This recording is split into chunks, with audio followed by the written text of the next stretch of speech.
Hello guys, welcome welcome welcome again.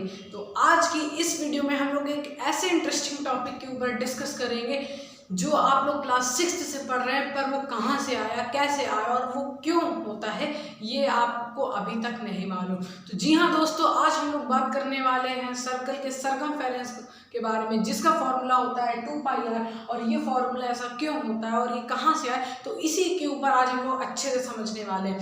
तो इस video को एंड तक ज़रूर देखिएगा और हम लोग जल्दी से आज बिना टाइम वेस्ट किए अपने गाइस यहाँ पर देखिए, जैसे हम लोग को मालूम है कि जो सर्कल का सरकमफेरेंस होता है वो 2πr होता है। अब यहाँ पर एक सर्कल का मैंने फिगर ड्रॉ किया है। अब यहाँ पर ये जो आप पूरा इसका पैरामीटर देख रहे हैं, इसको हम लोग सरकमफेरेंस कहते हैं, ये आप लोग को मालूम है। और ये जो यहाँ से पॉइंट ए से लेकर ये पॉइंट ए है और ये पॉइंट बी है। अब यहाँ से लेकर पॉइंट ए बी, ये जो डिस्टेंस है इसको हम लोग कहते हैं डायमीटर। और ये जो सेंटर से लेकर यहाँ तक पॉइंट बी तक गया है, इसको हम लोग कहते हैं रेडियस। तो इस सर्कल में अब ये पूरे सर्कल के सारे पार्ट्स हो गए। इसका फॉर्मूला होता है 2πr। तो देखिए जो पाई होता है ना, पाई ये इरेशनल नंबर होता है, इरेशनल नंबर। अच्छा, ये पाई इरेशनल नंबर होता है, पर जो पाई की वैल्यू होती है जो कि होती है 22/7, ये पाई की वैल्यू होती है, आप लोग को पता ही होगा। तो ये जो वैल्यू होती है ये रेशनल होती है। और ये रेशनल इस वजह से होती है क्योंकि हम लोग को रेशनल नंबर की डेफिनेशन मालूम है कि ऐसे नंबर्स जिनका जो कि p/q की फॉर्म में है, देखिए ये p/q की फॉर्म में है। और ऐसे नंबर्स जो कि p/q के फॉर्म में होने के साथ साथ जिनका जो डिनोमिनेटर होता है वो 0 के इक्वल ना हो, मतलब वो 0 ना हो। और यहाँ पर भी देखिए p/q की फॉर्म में, और जो 7 है उसकी वैल्यू 0 नहीं है। तो इस वजह से ये जो पाई की वैल्यू है ये रेशनल नंबर है, लेकिन ये जो पाई है ये इरेशनल नंबर है। अच्छा, हम कैसे मान लेंगे पाई इरेशनल नंबर है? तो देखिए पाई ऐसे इरेशनल नंबर है क्योंकि जब हम लोग इसको और ज़्यादा सॉल्व करेंगे तो ये आगे सॉल्व होने के बाद 3.14 डेसिमल में फिर आगे जाता जाएगा, इसका कोई इंड ही नहीं होगा। तो इस वजह से ये जो आप वैल्यू देख रहे हैं ये है इरेशनल नंबर। इसी वजह से हम लोग पाई को इरेशनल नंबर कहते हैं, और जो उसकी 22/7 वाली वैल्यू होती है वो रेशनल नंबर होती है। अच्छा, ये तो सब हम लोगों ने पाई के बारे में पढ़ लिया, लेकिन हम लोग का मेन टॉपिक है आज का कि 2πr क्यों होता है, फॉर्मूला सर्कल के सरकमफेरेंस का। तो देखिए 2πr का मतलब है 2 × 22/7 इंटू जो भी रेडियस हम लोग को दिया है, मतलब 2πr। अच्छा, ये हमारे पास फॉर्मूला है। ये फॉर्मूला क्यों होता है आइए देख लेते हैं। अब मैं आपको पाई के बारे में एक बहुत ही सबसे इम्पॉर्टेंट बात बताने जा रहा हूँ, और वो इंटरेस्टिंग बात ये है कि जो पाई होती है, मतलब जो पाई की वैल्यू है 22/7, ये और कुछ नहीं, सिर्फ एक सरकमफेरेंस सर्कल का और डायामीटर का रेशियो है। जी हाँ, ये जो आप 22/7 वैल्यू देख रहे हैं, ये जो ऊपर यानी जो 22 वाली वैल्यू है ये एक सरकमफेरेंस का रेशियो है, और ये जो 7 है ये डायामीटर को डिनोट कर रहा है। तो डायामीटर को ऐसे डिनोट कर रहा है कि बहुत सालों पहले जो भी मैथमेटिशियंस थे उन्होंने एक चीज़ गौर की कि कोई भी सर्कल अगर उसका डायामीटर 7 यूनिट है, 7 यूनिट में जो आपका कोई भी आ सकता है, सेंटीमीटर, मीटर, किलोमीटर, कुछ भी आ सकता है। जब आपका डायमीटर 7 है तो इसका जो सरकमफेरेंस होगा वो हमेशा 22 यूनिट ही होगा। तो ये एक तरह से उन लोगों ने रेशियो बना दिया एक डायमीटर का और सरकमफेरेंस का। अब ये यहाँ पर वही रेशियो ये 22/7 के फॉर्म में आज हम लोग इसको पाई के नाम से जानते हैं। अच्छा, ये तो पाई के बारे में बात हो गई, लेकिन अब यहाँ पर है कि जो 2 से हमने मल्टीप्लाई इसको किया है, तो ये इसको 2 से मल्टीप्लाई क्यों किया इस रेशियो को।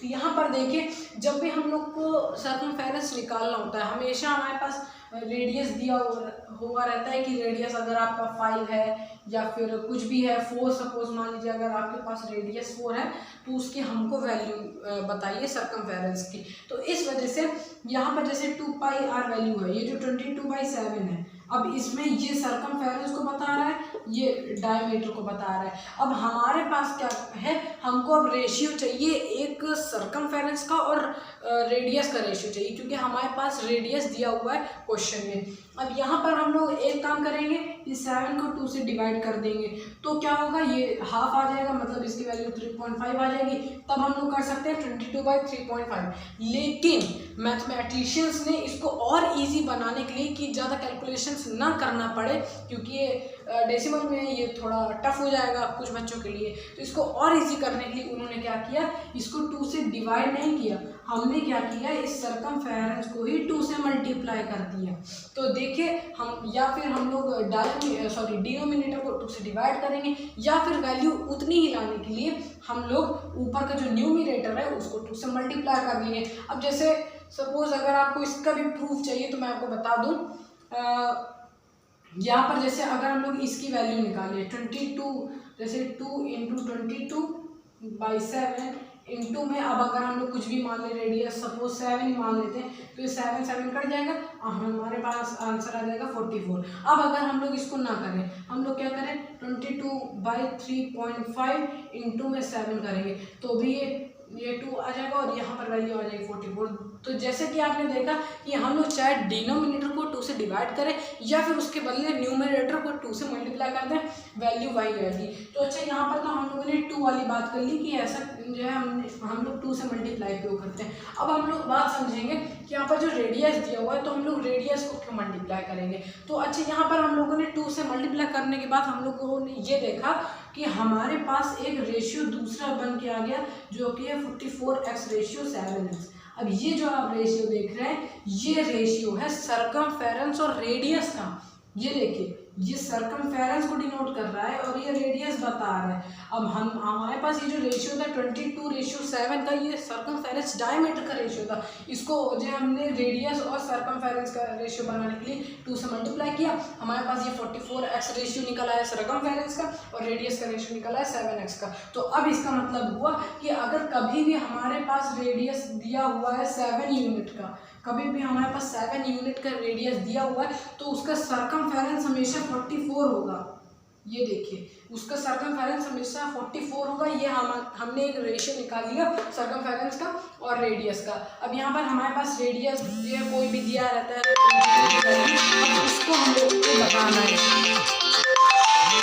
सपोज हम लोग के पास रेडियस की वैल्यू दी हुई है 14, यानी ये जो 7x, ये 7x किसका रेशियो है, ये रेडियस का रेशियो है। अब रेडियस की वैल्यू सपोज हमारे पास अगर 14 दी हुई है तो x की वैल्यू हमारे पास 2 आ जाएगी। अब हमारे पास x की वैल्यू 2 आ गई। अब यहाँ पर ये जो 44x है, अब इसमें भी x है, तो हम लोग 44 × 2 कर देंगे और हमारे पास आंसर आ जाएगा 88 यूनिट। अब सपोज अगर हमारे पास रेडियस सेंटीमीटर में होगा तो 88 सेंटीमीटर हमारे पास आंसर आ जाएगा। अब इसको प्रूव करने के लिए हम लोग क्या करेंगे, पहले इतना एरिया इरेज कर देते हैं। इसको हम लोग को आगे प्रूव भी करना है अपने मेन फॉर्मूले से। तो हमारे पास फॉर्मूला दिया हुआ है 2πr, r की वैल्यू हमारे पास है 14, तो यहाँ पर 14 रखा, ये 7 2 14, 22 × 2 44, और 44 × 2 मीन्स 88 सेंटीमीटर। ये देखिए, हमारे पास अगर हम लोग अपने फॉर्मूले से जो है लगाएंगे तो भी यही आंसर आ रहा है। अब अगर हम लोग अपने जो है कहाँ से वैल्यू आई, अगर मैंने आपको जिस तरीके से समझाया उससे हमने सॉल्व किया, तब भी हमारे पास 88 सेंटीमीटर वैल्यू है। तो आइए इसको जल्दी से एक बार रिकॉल कर लेते हैं। तो देखिए, यहाँ पर हमने क्या किया था, हमको निकालना था कि इसका फॉर्मूला 2πr क्या होता है। तो यहाँ पर सरकमफेरेंस और डायमीटर का हमारे पास रेशियो था। इस रेशियो को सरकमफेरेंस और रेडियस का रेशियो बनाने के लिए हमने इसमें 2 का मल्टीप्लाई किया। अब हमारे पास सरकमफेरेंस और रेडियस का रेशियो निकल के आ गया 44x/7x। अब हमने यहाँ पर x इसलिए लगाया था गाइस, क्योंकि हम लोग को ज़रूरी तो नहीं है कि रेडियस हमेशा हम लोग के पास 7 यूनिट्स में ही दिया हो। तो इस वजह से जो भी हमारे पास रेडियस होगा हम लोग उसका इसमें मल्टीप्लाई कर देंगे। तो इसी रेशियो में यही 44/7 में निकालने के लिए हम लोग यहाँ पर x लगा देंगे। हमारे पास रेडियस अगर 14 है तो 7x की वैल्यू 14 सेंटीमीटर, देन x की वैल्यू 2 सेंटीमीटर, 44 × 2 88 सेंटीमीटर। तो ये थी पूरी प्रोसेस और यहीं से आया था 2πr का फॉर्मूला। और आगे की कुछ नेक्स्ट वीडियोस में अगर मैं वीडियो बनाऊंगा कि सर्कल का एरिया πr² ही ही क्यों होता है, इसके ऊपर अगर मैं आगे वीडियोस बनाऊंगा तो इसके डिस्क्रिप्शन बॉक्स में मैं उस वीडियो का लिंक डाल दूंगा। So guys that's enough for today. और अगर आप हमारे चैनल पे न्यू है तो उसको जल्दी से सब्सक्राइब कर लीजिए, क्योंकि हमारे चैनल पे आप काफ़ी सारी क्लास 9th 10th की वीडियोस पाएंगे और वीडियो लेक्चर्स पाएंगे, और इसी तरह के कुछ इंपॉर्टेंट और इंटरेस्टिंग टॉपिक्स के ऊपर हम लोग डिस्कस करेंगे। So guys thanks for watching this video, please subscribe my channel and also hit the like button.